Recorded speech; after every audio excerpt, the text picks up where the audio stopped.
Les amis, bonjour, bienvenue sur IFNO, Monsieur IFNO Solutions, la chaîne qui promeut le développement financier et la maîtrise de l'outil informatique. Alors aujourd'hui, nous allons essayer d'aborder une thématique assez simple, mais qui porte souvent ennui à certains, soit étudiants, soit certains professionnels dans l'accomplissement de leurs tâches, c'est-à-dire la compression d'un fichier. Alors premièrement, j'aimerais vous dire que compresser un fichier revient tout simplement à réduire sa taille. Par exemple, si je prends ce fichier, j'essaye de vérifier sa taille. Vous allez constater que sa taille est de 62 kilooctets. Alors, compresser ce fichier revient tout simplement à diminuer cette taille qui est de 62 kilooctets pour qu'elle passe à une taille en dessous de cela pour que ce fichier soit facilement transmissible ou du moins transportable par des canaux et que cela se fasse de manière rapide sans bouffer assez d'espace ni de connexion Internet. Alors, pour le cas qui nous concerne particulièrement aujourd'hui, nous allons essayer de compresser un fichier de type image.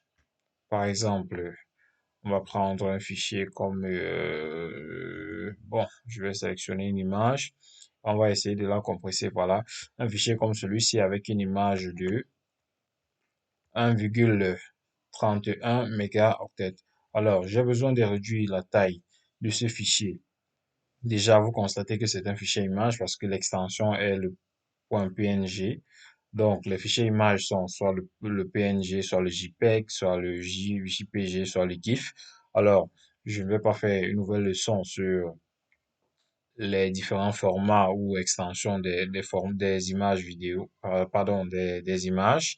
Alors, ce que j'aimerais tout simplement vous dire, c'est que beaucoup d'étudiants m'ont contacté pour leur procédure Campus France et il s'avère que on leur exige une taille de fichier qui ne soit pas supérieure à 300 kilooctets. Sauf qu'ils utilisent des canaux tels que les applications web qui permettent de réaliser ces compressions. Mais malheureusement, on se rend compte que les fichiers perdent énormément en qualité et quelquefois la réduction n'arrive pas toujours à atteindre les 300 kilooctets dont ils ont besoin. Alors j'ai essayé de me pencher sur la question et j'ai essayé de trouver une solution un peu plus conviviale et qui permettra à chaque étudiant de vraiment réaliser ses compressions dans les meilleures conditions possibles tout en gardant au minimum 95% de la qualité de son document. Donc, c'est vraiment du top du top. Ce sont des logiciels très simples que vous avez dans vos ordinateurs, mais peut-être vous ne connaissez pas vraiment comment les utiliser. Alors aujourd'hui, j'aimerais vraiment vous montrer comment est-ce que vous pouvez utiliser ces logiciels pour pouvoir réaliser la compression de manière parfaite et de très haute qualité. Alors, tout simplement, si vous avez un fichier, par exemple, un fichier PDF que vous souhaitez compresser, voir ce PDF il a euh, 1,67 mégaoctets.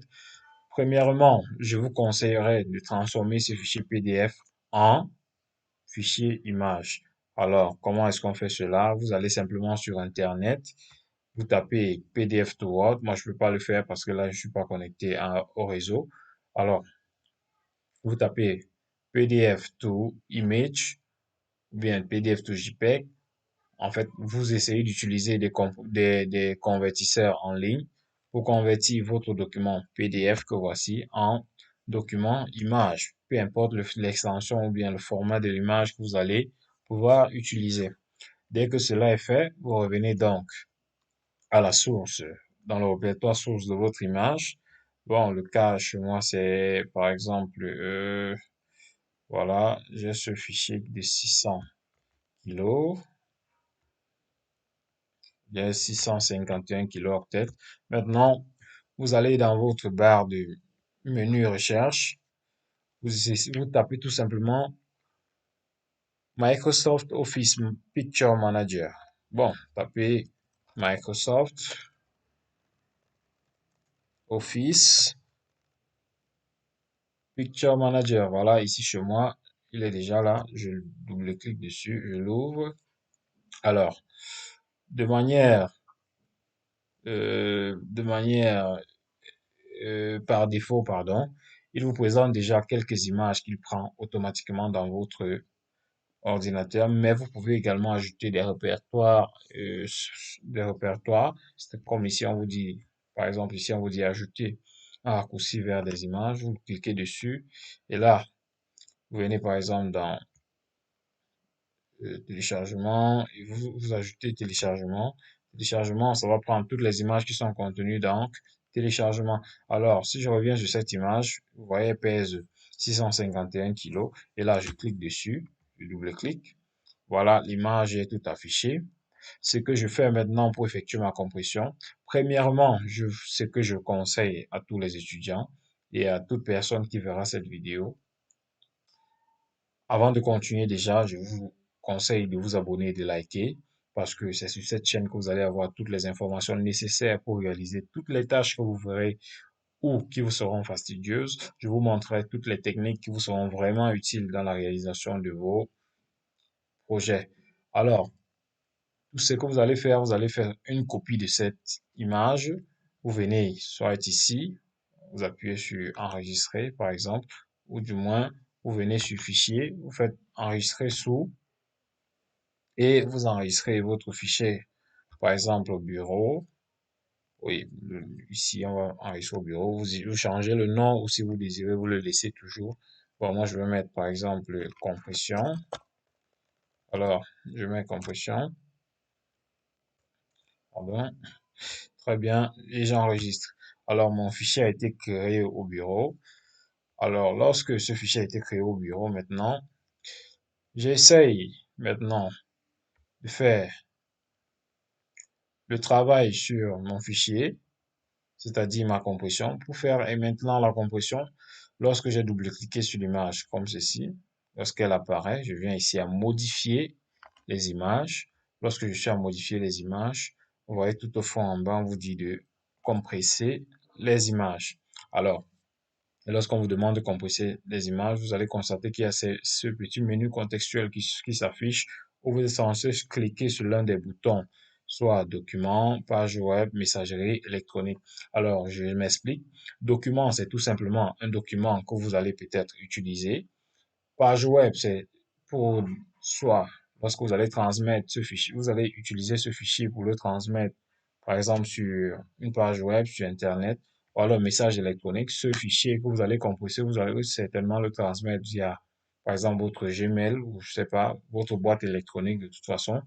Alors, si je clique sur document, vous constatez que ici, mon fichier est passé directement à 24,5 kilooctets. Alors, si ça, c'est ce qui m'intéresse, je clique sur OK. Si c'est pour des pages web, je clique sur la page, sur page web. Si c'est messagerie, je clique sur messagerie. De toute façon, en fonction du type que l'on choisit, du type à compresser que l'on choisit, il y aura une compression qui sera effectuée par type et on aura des tailles assez distinctes. Alors, ce qui nous intéresse, par exemple, c'est document. Je clique sur document et je viens cliquer sur OK. Lorsque c'est fait, j'appuie sur enregistrer. Lorsque j'appuie sur enregistrer, et voilà, on vous dit une copie du fichier original des fonctions sera créée dans un format compressé afin d'utiliser les paramètres de compression sélectionnés.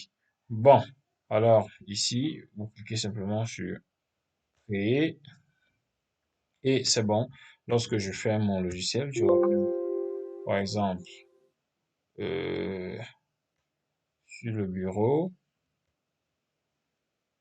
Bon, qu'est-ce que je viens de faire? Ah oui, voici. L'image a été, voilà exactement, vous allez constater que lorsque vous partez dans le répertoire téléchargement, vous allez constater que votre document a été compressé et là, il est passé d'une taille de 650, je crois, de 651 kilooctets à 59 kilos.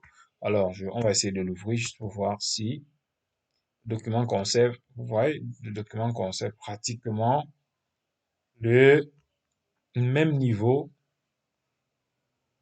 de qualité. Donc, en fait, vous vous rendez compte que le document conserve à peu près le même niveau de qualité que le document original qui se trouve par exemple ici. Voilà, il y a quelques nuances, mais ce document est pratiquement semblable à l'original.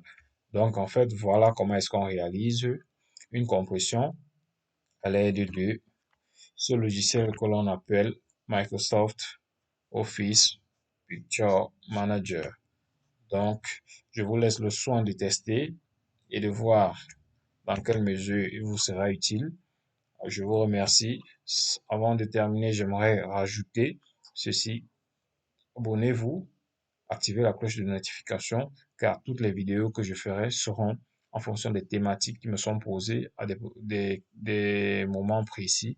Alors, je reste focus dessus et je vous souhaite de passer une excellente soirée. Ciao, bye.